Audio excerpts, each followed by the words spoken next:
one. What? How come this much? One injury was there. Maybe the victim or he can be also suspected. No. How can it be possible that he is the victim? Where is the investigation kit? Where is the investigation kit? Where is the investigation kit?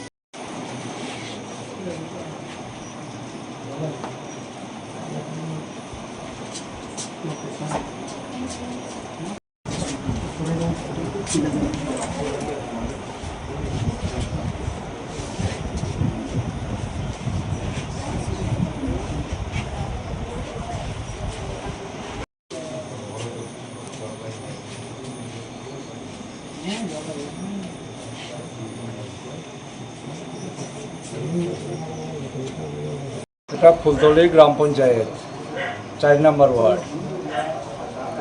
সন্ধ্যার সময় আনুমানিক 7টা নাগাদ মনে হয় ঘটনাটা ঘটছে। তখন আমি ডলুয়া বাজারে আসলাম। তখন তার বড় ছেলে আইসে আমারে বাজারে পাইছে। তা পাওয়ার পরে কইছে বাড়িতে এরকম কাকু আইয়া আমার বাবারে চাকু মারছে, দাদা একটু চলো আমারে কইছে। তো আমি কইছি ঠিক আছে, আমার তো একটু কাজ শেষ হয়েছে না, তুমি গিয়ে আগে যারা ইনজুর্ড হয়েছে তারা আগে তুমি হসপিটাল নেওয়ার ব্যবস্থা করো, আমি আইতে আসি করলাম। তো এই কথা কওয়ার কিছুক্ষণ পর আবার থানার থেকে ফোন আইছে আমারে, ফোন করিয়া জিজ্ঞাসা ফুলতলা কি ঘটছে নি কোনো ঘটনা। তারপর আমি কইছি হ্যাঁ ফুলতলা তো একটু মারামারি হয়েছে কইয়া, তো আমি খবর পাইলাম। তো ঠিক আছে, আমরা থানার স্টাফও গেছে, আপনি আইন কই আমারে কইল। তারপর আমিও আইলাম ডলুয়াও থাকি। হওয়ার পরে থানার এই আমারে ফোন করলো আসি, ফোন করার পরে আমার বাড়িতে আইসে, এরপরে উড়ানারে লইয়া আমি আইসি এইখানে। আইয়া তো দেখলাম এই চিত্রটাই এইখানে সবাই দেখছি।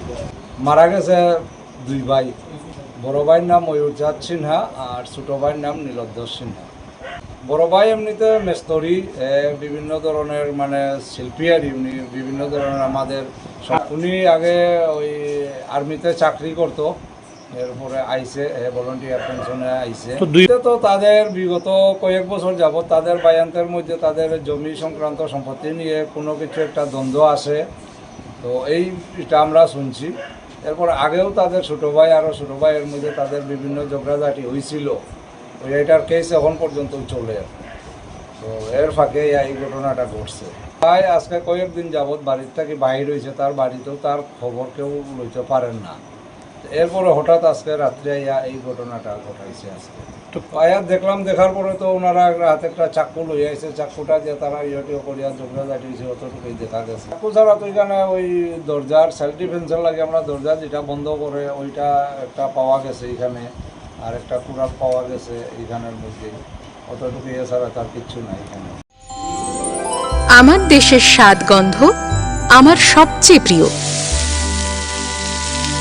আমার জয় যেমন দেশের জয়, দেশের আনন্দ মানে আমার আনন্দ। লংতরাইয়ের গুঁড়ো মশলা হোক বা সর্ষের তেল, আমার দেশের প্রোডাক্ট। আর সেই লংতরাই দিয়ে রান্না যখন খাই তখন পাই দেশের স্বাদের আনন্দ।